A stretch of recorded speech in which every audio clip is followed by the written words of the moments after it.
मित्रांनो चांगलं चॅनलमध्ये आपलं स्वागत आहे. मित्रांनो आज आपण आलेलो मैनीच्या मैदानामध्ये आणि सुंदर अशी जोडी पाहिली चिक्या आणि सोबत पाहला स्वर्गीय पंढरी शेठ फडके यांचा सर्जा.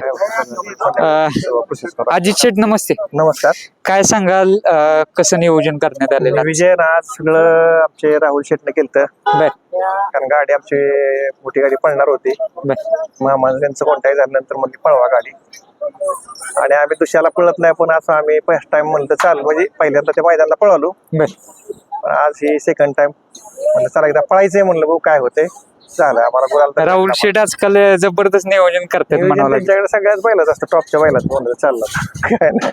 त्या दिवशी बकासूरचा पायरा पण सस्पेन्स होता, कोणाला माहित नव्हता, पण जोरात पायरा केलेला त्यांनी. 100% काय आहे बरं का, त्यांना एक नियोजन त्यांचं कसं असतं, बैलाची थेरी ओळखली म्हणजे बाबा मला पाठीमागं म्हणायची बरं का, दोन्ही खोंड म्हणजे हा चिक्याची आणि सरजी गाडी जुळल, पायाची मुवमेंट खोंड दोन्ही साईडला पळते, सरजा पळतोय. पाठीमागच्या 1-2 महिन्यात झाला असतं, पण काय झालं आता हे थोडंसं मोठ्या मैदानामुळे थोडंसं कन्फ्युज झालो आम्ही कुठं जायचं. पण आज त्यांच्या आशीर्वादाने आमचं म्हणायचं झालं, म्हणजे चिक्याला पण 1-2 मैदान थोडासा गुलाला व्होल्टेज होत असते, आज झाला गुलाल त्याचा. सर्जेविषयी काय सांगेल, कारण कन्सिस्टन्सी म्हणावं लागेल म्हणलं म्हणजे चिक्याच्या म्हणजे चिक्या जसा पळायचा का लहानपणी गुलाल तुटत नव्हता. खूप थोड्या लोकांना माहित आहे 18 मैदानामध्ये 16 गुलाल आहेत रेग्युलर त्याचं चिक्याचं कंटिन्युअस. आणि एका पेडगावच्या मैदानाला जिथं लखन आणि बकासूरची गाडी पळली होती, त्या गटात चिक्याची गाडी होती. विशेष सांगायची गाडी लॉबी होत गाडी लय जवळ आली त्या मैदानात. म्हणजे चिक्याचं मी बघेल तेच मैदान त्याचं खाली गेलं. आमच्या गाडीला थोडंफार गुलाल मिस होते, पण त्या मालकांनी पहिल्या अजिबात आदत मध्ये तो ओपनलाच पळायचा. बरोबर, पण तो पळत होता त्यावेळेस. म्हणजे त्यानंतर मला सरजेची कॉपी वाटली. आज एक 5-6 महिन्यात झालं खोंड बघतोय बरं का मी, कंटिन्यू 1-2 नंबर मध्ये ते खोंड आहे पळतो. आणि कुठल्याच म्हणजे आता बकासूरला गेम पळताना सुद्धा खोंड कमी पळालेला नाही. आता ह्या खोंडाला सुद्धा आमच्या पळताना तो कमी नाही पळाला. त्याच्यामुळे एक जाणवलं भविष्य खूप मोठं आहे शेवटी बरं का. आजच्या क्षेत्राचं मोठं ते दैवत होतं, त्यांच्या पायी खोंड जाणं खूप गरजेचं होतं. आज ही जोडी पळवण्याचा निर्णय कसा घेतला, म्हणजे एक प्रथमच जोडी पळते मला वाटते. हा प्रथमच पळते, आपण दुसऱ्यात नव्हतं पळत बरं का. राहुल रात्री मला फोन झाला, मामा म्हणले पळा म्हणले, काय नाही म्हणले, काय रिस्क घ्यायची म्हणले थोडीशी. कारण आपण 7-8 महिन्यामध्ये काय आदत दुसऱ्यात मी पळतच नाही कधी. काय होते कारण बैल आला अंगा बैलाच्या जखम झाली काय झाली ती म्हणून मी भीतो जास्त बैलासाठी. ओपनला काय अर्ध गाडी निघून जाते ना, आदत शेकण्यात गाडी घुसली विसली तर त्याच्यामुळे पळत नाही शक्य. त्या दिवशी फॉर्च्युनरच्या मैदानामध्ये एक म्हणतात अप्रतिमला लढत झाली, भावाभावात लढत झाली, त्याविषयी काय? 100% त्या लढतीविषयी बोलायचं म्हणलं ना बरं का, आजपर्यंत बरं का चिक्याचं आणि बक्याचं सुरूचं काय मला कळत नाही बरं का. पण 100% बरं का की गाडी ही बक्याची त्याच्या ह्याच्यामध्ये विन होती. बैल प्रत्येक वेळेस बरं का कवा नेहमी तोंड करून पळतो, पण त्याच्या सीमित आला का नाही मला काय जाणवतं बरं का, हे थोडासा 100 फुटात कमीच येतो. मी 3 मैदान त्याची काढून बघितली. तर महत्वाचं काय असतं शेतात हारजीत असतेच.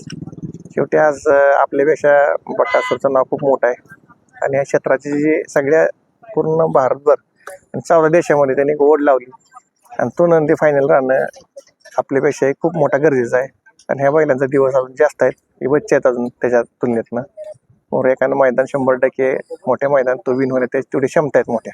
कारण ह्या वर्षामध्ये चिक्या कालचं मैदान सोडून सगळ्या मोठ्या मैदानाला तो गुल्ला होता 1-2 असू द्या चला, ती गाडी असल्यामुळे आपलीच गाडी आहे ती आणि ते भावा जोड असल्यामुळे बरं का एक पाऊल 100% मला जाणवलं गेले बरं का की अजून इथून पण मोर जेव्हा गाडी एकत्र येईल ना गाडी तीच लागणार. म्हणजे मला एक अंतस्त वाटायला लागलं मला ती गोष्ट. तसं आता काही जण म्हणतील असं कसं असेल, पण ते मुख्य जनावरांना पण कळतो. मी सांगतो या गाडी अक्षरशः त्या सुटल्यानंतर बरं का गाडी निम्या पण गाडी मोहर पळत होती ऑटोमॅटिक. मी बघत होतो बरं का 100 फुटात कवाच शिका असं कमी येत नाही. आणि त्यावेळेस थोडासा बैल बरं का नॉर्मल जाणवलं मला तिथं. आणि ह्याच्या आधी पण एका मैदानाला गाडी मोहर पाक गाडी कव्हर केली ती गाडीनं आणि सेम शेवटच्या फक्त 50 फुटामध्ये गाडी ऑटोमॅटिक साईडला तासात सरला तिथं. म्हणजे आम्ही त्यावेळी जाणवलं काय माहिती का की 100% त्या दोघांचं काहीतरी एवढं 7 एक नंबर होतात. म्हणजे आत्ताच्या काळात मी या 5 वर्षात रेस बघतोय तेवढं सोपं. ह्या काळात पळणं खरंच वेगळं तुम्हाला सांगतो. पाठीमागे काय व्हायची पहिलं मी पाहतोय बरं का. आता आमचे सासरे आहेत तुम्हाला सांगतो, सासऱ्याची ओळख मोहनशेठ कापशे बरं का. ह्यांच्याकडे स्वतःकडे 1992 पासून बैल होते 2002 पर्यंत. त्या काळामध्ये बघायचो गाड्या पळायच्या किती माहितीये का, साधारणपणे 35 ते 40 गाड्या पळायच्या. आणि लक्षाच्या काळात सुद्धा गाड्या 100-150 पण गाड्या पळायच्या. पण आता एवढं गाड्या आहेत ना, 2-2 हजार गाड्या येतात. आणि कुठले बैल पूर्ण महाराष्ट्रभर गाड्या येतात त्या. आणि कुठल्या बैलाला कधी गती लागत सांगता येत नाही. आणि आता कॉन्सन्ट्रेशन करणं तेवढं सोपं नाही तुम्हाला सांगतो. कसं आहे, मोकळं बोलायला कोणालाही जमतं. मला गीत्याच सांगतो बरं का. आता काय लोक मी बघतो काय म्हणतात, एवढे फायनल झाले तेवढे फायनल झाले. तुम्हाला एक सांगतो की मला नाही वाटत की बकासूर एवढं फायनल कुठल्याच बैलाचं कुणी जरी म्हणलं ना. कारण आताच्या काळामध्ये 12ही महिने अड्डे चालतात. पाठीमागं तुम्हाला सांगतो फक्त 6 ते 7 महिने चालतात. हे सत्यता होती. 5 महिने बैल पळत नसायचे कारण पावसाळ्याचं प्रमाण जास्त होतं. पण रेग्युलर महिन्याने पडतात. आता बकासूर 8 वेळेस महिन्यात पळतोय बैल. आणि त्या काळातली बैल महिन्यात फक्त मेन 4 ते 5 अड्डे व्हायचे. मला सांगा 7 ते 8 महिन्यामध्ये किती साधारणपणे अड्डे होत असतील? 40 अड्डे ते 50 अड्डे. मी तुम्हाला सांगतोय काय माहितीये का, ह्या वर्षामध्ये बकासूरचे कमीत कमी 42 ते 43 गुल्ल आहेत त्या बैलाचे.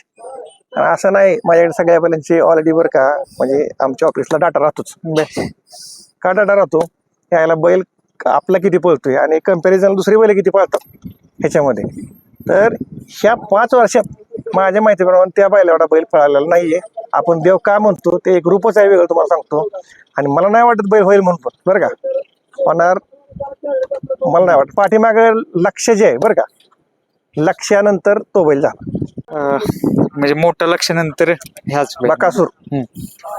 राहुल शेठ पण आहेत काय त्या दिवशी पण नियोजन केलेलं बकासूरचं, आज पुन्हा एकदा चिक्याचं नियोजन केलं. प्रथमच जोडी पाहिली आज. हो, प्रथम जोडी पाहिली. आणि हे शक्य झालं संतोष मामा साळुंके यांच्यामुळं. कारण की मामाने जोडी पळवायला लावली. कारण की बकासूर आणि चिक्या उद्याच्या मैदानात पाहणार होते, पण त्या मैदानात थोडे खडे जास्त असल्यामुळे ती नियोजन तिथले कॅन्सल केलं. बैलाच्या पत्र्या काढल्यात आता बकासूरच्या. त्याची पत्री असल्यामुळे बैल जरा थोडासा घसरून पडला होता. परंतु 2 दिवस झालं बैलाच्या पत्र्या काढल्यात. आणि यानंतर सुद्धा मातीच्या मैदान नक्की ही जोडी तुम्हाला पळायला मिळेल, बघायला मिळेल. आणि खरं तर संधी उपलब्ध आज बकासूरमुळे आपल्याला झाली. कारण की आज एवढ्या मोठ्या बैलाचं नियोजन करत असताना कुठेतरी आपल्याला विचार घेतलं जातं. आणि त्याच्यामुळे आज त्या देवाबरोबर सारख्या 1 नंबर पाहिला. आणि त्याच्यामुळं आज आजी शेटनं बैल म्हणजे तुषार गोरपडे बावडे असतील आणि स्वर्गवासी आमचे पंढरशेठ फडके आणि गुरुनाथशेठ फडके यांना आज एवढा मोठा बैल आज त्यांनी दिला.